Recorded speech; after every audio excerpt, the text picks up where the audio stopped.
নমস্কাৰ বন্ধু বান্ধৱীসকল, মই জাহ্নৱীয়ে মোৰ অন্য এটা ভিডিঅ'লৈ আপোনালোক সকলোকে স্বাগতম জনাইছো।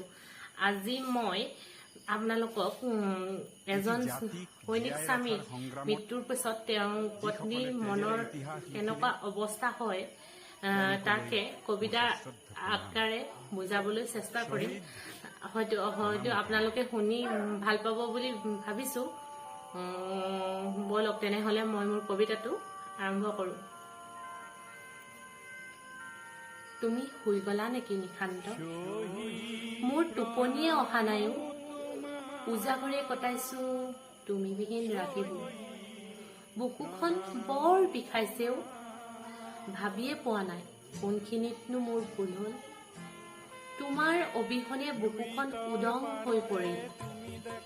মৰুভূমিৰ উত্তপ্ত বালিচৰেও ফুৰিব নোৱাৰিলে ভাল পোৱাবোৰ। মই আজিও বিচাৰো তোমাক সেই দেওলগা মৃত্যুৰ চহৰবোৰত, কিজানিবা সমাধিস্থ অতীত জিলিকি উঠেই চোনৰ পোহৰত। তোমালৈ বৰকৈ মনত পৰিছে, জীৱন নামৰ কিতাপখন পঢ়ি পঢ়ি বৰ ভাগৰুৱা হৈ পৰিছো। একেই মানুহ, একেই কাহিনী, সুখ দুখৰ আলোকচিত্ৰবোৰ। বুকুৰ বেদনা, হৃদয়ৰ যান্ত্ৰণা বুজিবলৈও তুমি নাই। দুধাৰি চকুলো পুৱাই গলা মাথো মোৰ জীৱনত।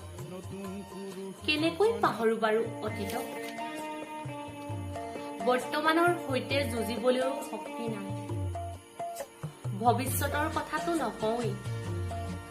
আহ, কি যে এক দুঃসাহসিক যাত্ৰা। অসহায় উপত্যকাত তুমি থৈ যোৱা আমাৰ মৰমবোৰে ঠনধৰি উঠিব ধৰিছে।